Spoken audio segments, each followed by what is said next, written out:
Hey guys, how are you? As you know, there are some crazy things happening out in the world right now. However, just rest assured, everything that we're going through now, we've gone through and survived in the past. We have a lot of protests happening right now over police treatment of African Americans. Here we have protests, though, in the 60s we survived. Here's Rosa Parks. Here's Martin Luther King about to give his speech about his I Have a Dream speech. And we've had protest ended violent. The gentleman you see in the bottom left, Jimmy Lee Jackson, was killed and provoked a march on Selma in Alabama. This is a video from that march as it started. The marchers wanted to leave Selma and go up into Montgomery, and they could not get across the bridge. The police in the next county wouldn't let them cross the bridge into the county, and the police very physically, some say violently, held them back. There's a very good movie, by the way, called Selma. I encourage you all to watch. All right. We're going through some great social kind of divisiveness happening in our country right now. We survived that before. And during the revolutionary times, there were patriots and there were loyalists. During the Vietnam era, there were people who were very passionately fighting the Vietnam War and the draft. Here's perhaps Muhammad Ali put it best. Muhammad Ali was the world champion at the time. They tried to draft him into the army, but he said, I ain't going. I do not want to go into this army to fight somebody I have no fight with. Mr. Muhammad Ali has just refused to be inducted into the United States Armed Forces. He refused induction on the grounds of his religious convictions on war. My conscience won't let me go shoot my brother or some poor hungry people in the mud for big powerful America and shoot them for what? They never called me nigger. So Muhammad Ali, not only, he was actually merging two protest movements. One was a movement against the war, against the draft, against what many thought was an unjust war. There's terrible protest against this, violent protest. People died in these protests. But he was also protesting for the better treatment of African Americans in the United States. So he was merging two things at once. We have gone through a civil war. That's about as divided as it gets. We're also experiencing the COVID right now. The COVID we have had in the past. 100 years ago, we had the Spanish flu. 650,000 people died in the Spanish flu. We have had terribly high unemployment here in the Great Depression. These are Hoovervilles in New York City during the Great Depression. We have had divisive presidents in the past. Here's Andrew Jackson, a very divisive president. Teddy Roosevelt, a very divisive president. Actually, they said I think he himself claimed to be president from what's called a bully pulpit. He would get what he wanted to get done no matter what he thought. FDR, also a very divisive president. People thought that, on the one hand, they thought he was trying to help America with these New Deal programs. On the other hand, people thought he was terribly overstepping his presidential powers, limitations on his presidential powers, by putting all these federal programs in place. A very divided country.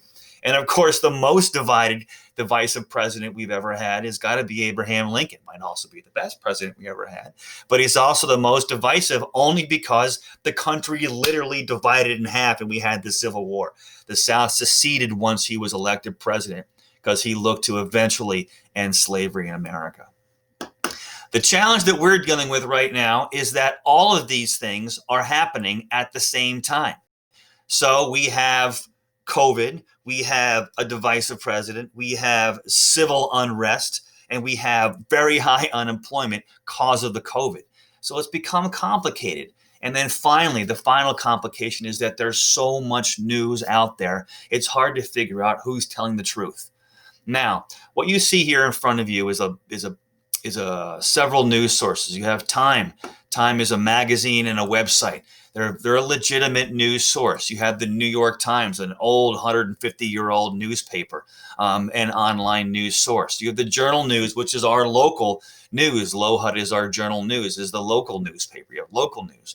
You have TV news like Fox News. Fox News is the most popular TV news network. You have CNN, which used to be the most popular news network, not anymore. You have magazines and publications like the National Review out there. Now, all of these news sources have a bias. Whether you agree with it or not, that's on you. But you have to read every bit of news with an ear towards what is their message? Are they telling me everything I need to know? Because eventually you're an American, you're going to go vote, and you're going to go use the information you have to make a decision on what's going to happen in your communities, in your states, or in November with the presidency. Now, finally, the last complication is you also have things like social media. And social media really, in my opinion, throws things completely out the window. There's no editing in social media. Anybody can really say anything they want. People are good at making videos these days, so they can make crazy videos that look real but really aren't real at all.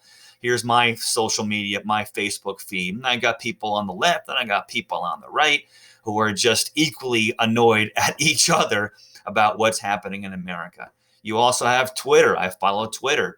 Trump is attacking Twitter right now, right or wrong, but he's definitely upset with how they're representing him. Here I follow CNN, I follow National Review, I follow the Shropshire Star, which is in English, I follow Friends. But all of this, the news and the social media, is making it very confusing. It's hard to figure out who's telling what. What your job is to today is to, you're going to, and tomorrow, is you're going to find an article online from what you believe is a reputable, a legit news source. And you're going to read an article about one of those controversial subjects. Corona can be controversial. Do we stay in or not? Do we wear a mask or not? Is it a hoax or not? Who started? The Chinese started or not? They're all controversial. You have obviously what happened to George Floyd is very controversial. It's really what's happening, and not what happened to him is so controversial. What's happening in the streets now has become very controversial. President is a very controversial president. People are very passionate for him and against him. And so that makes it hard to kind of figure out, well, who's really telling me the truth? And finally, the unemployment levels are extremely high as they've probably been in decades. But you're going to find one article, read the article, and you're going to do what I've done here on the black one you see in front of me. The title of my article is one thing you're going to add. Title, wearing face masks. I just copied and pasted it. The date was on the article, June 1st. The source, I copied the URL, just copy and paste the URL address into it. Here, the source. The summary is a 1 or 2, but pretty much a 1-sentence summary. A report came out that said wearing masks and social distancing help reduce the spread of the coronavirus. All right, that's it. That was the whole article. I also want you to pull one quick quote from the article. So you're going to have a summary and then a quote. The quote was, "These data support wearing a mask, both to reduce the risk of spreading the virus if you're infected and to lower the possibility of becoming infected." That's right from the article, okay? The controversy, now this is where you got to think, what's controversial here?